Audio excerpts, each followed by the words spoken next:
समर्थ श्रीराम. 16 जुलै आजचे प्रवचन. गुरु आज्ञा पालनाशिवाय दुसरे कर्तव्यच उरले नाही. परमात्म्याकडे जाण्याचे अनेक मार्ग आहेत. आपल्या गुरूंनी जो राजमार्ग दाखविला त्यानेच जावे. मध्येच दुसरा मार्ग घेतला तर पल्ला कधीच गाठायचा नाही. एका वैद्याचे औषध सोडून दुसऱ्याचे घेतले तर पहिल्या वैद्याची जबाबदारी संपली. तरीही मी माझ्या माणसाला सोडित नाही ही गोष्ट निराळी.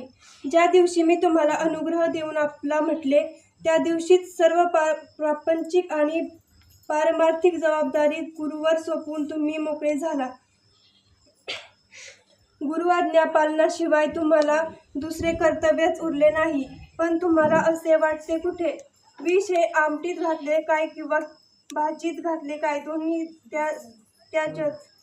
त्याचप्रमाणे अभिमान व्यवहारात असला काय किंवा परमार्थिक साधनात असला काय दोन्ही त्याचंच.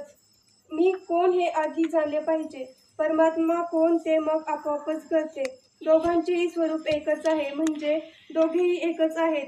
परमात्मा निर्गुण आहे आणि तो जाणण्यासाठी आपणही निर्गुण असायला पाहिजे. म्हणून आपण देहबुद्धी सोडली पाहिजे. कोणतीही गोष्ट आपण जाणतो म्हणजे त्या आपापल्या त्या वस्तूशी तदाकार व्हावे लागते. त्याखेरीज जाणणेच होत नाही.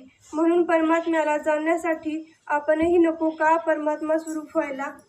यालाच साधू होऊन साधूस ओळखणे किंवा शिव भूत्वा शिव यचेत असे म्हणतात. आता कोणत्याही वस्तूचा आकार आपल्याला प्राप्त होण्यासाठी आपल्याजवळ तत्सदृश असे संस्कार पाहिजेत. ते संस्कार त्या वस्तूच्या आघाताने प्रत्याघात रूपाने उद्भूत होतात. नंतर त्या वस्तूचे ज्ञान होते. म्हणून परमात्मा रूपाला विरोधी असे सर्व संस्कार घालून आपण आपले अंतःकरण पोषक संस्कारांनी युक्त केले पाहिजे. जर आपण साधना करून निष्पाप होऊ शकलो तर आपल्याला जगात पाप दिसणेच शक्य नाही. देवाच्या गुणाने आणि रूपाने त्याचे गुण आणि रूप मिळेल, पण त्याच्या नामाने तो जसा असेल तसा सर्वच्या सर्व मिळतो. म्हणून नाम हे साधन श्रेष्ठ आहे. आपण भगवंताच्या नामात राहिले पाहिजे. त्यातच जीवनातले सर्व सुख सामावले आहे. याहून दुसरे काय मिळवायचे? मी सुखाचा शोध केला आणि ते मला सापडले. म्हणून मी तुम्हाला त्याचा निश्चित मार्ग सांगेन. तो मार्ग म्हणजे भगवंताचे अनुसंधान होय.